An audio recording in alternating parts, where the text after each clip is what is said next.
Assalamualaikum warahmatullahi wabarakatuh. Saya Yanti Oktaviani dari kelas 8A ingin mempresentasikan hasil rangkuman saya video keempat tentang sistem organisasi kehidupan makhluk hidup. Contohnya, tim-tim yang bekerjanya yang saling bergabungan disusun dalam satu ruangan, itulah organ. Gabungan dari jaring-jaringan, ruang-ruangan yang menggencarkan satu proyek yang sama ditetapkan di satu lantai, itulah sistem organ dari organ-organ. Meskipun kantor-kantor itu dibagi jadi berbagai lantai dan mengerjakan berbagai proyek, tapi tujuannya sama, menjalankan tujuan yang sama seperti badan kita yang terdiri dari beberapa sistem organ, semua bekerja sesuai fungsinya agar tercipta sistem organisasi kehidupan.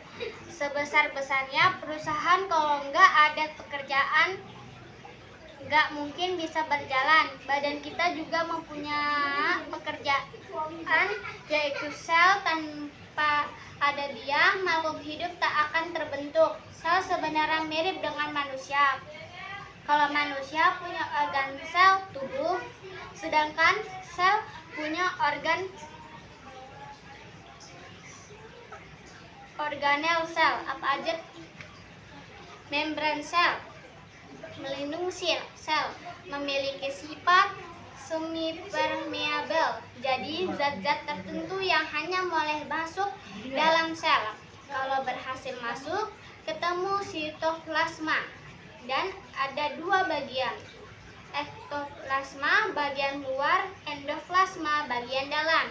Sitoplasma tersusun dari 90% air dan mengandung zat-zat makan. Sitoplasma itu kayak pelampung menjaga organ sel agar selalu berada di tempatnya. Apa saja yang ditampung sitoplasma? Mitokondria, sumber energi sel. Ribosom, ibarat pabrik membuat protein. Badan biologi yang menyalurkan protein. Retikulum endoplasma memiliki dua macam, yaitu retikulum kasar dan endoplasma halus.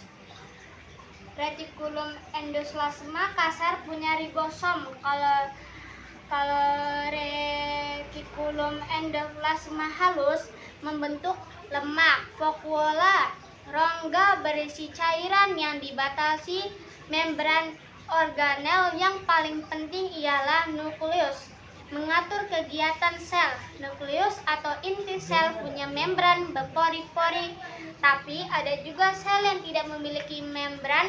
Kalau mempunyai inti sel membran disebut eukariotik, sedangkan kalau nggak punya disebut sel prokaryotik. Nukleusma yang terdiri dari air, protein, dan mineral.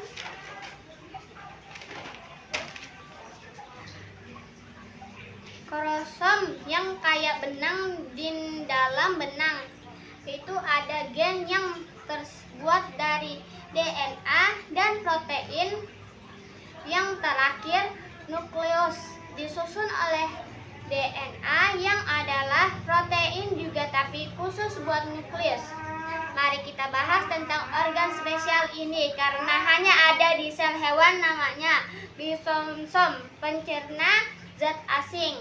Kalau di tumbuhan, yaitu namanya plastida, fagum, atau istilahnya klorofil, zat hijau daun. Dinding sel disusun dari selulosa, pektin, jadi bentuk lebih kaku. Kalau dilihat dari sel hewan dan sel tumbuhan sangat berbeda, teman-teman. Sel hewan lebih elastis, sel tumbuhan lebih kaku. Sel hewan vakuola lebih banyak dan berukuran kecil-kecil dan memiliki ribosom. Sel tumbuhan vakuola lebih sedikit dan berukuran besar dan memiliki plastida, dan dinding sel. Dan makhluk hidup dapat dibedakan dari penyusunannya. Badan kita ini disusun dari banyaknya sel makhluk hidup. Seperti kita disebut multiselular, sedangkan bakteri disusun dari satu sel yang disebut uniselular. Sekian dari saya. Wassalamualaikum warahmatullahi wabarakatuh.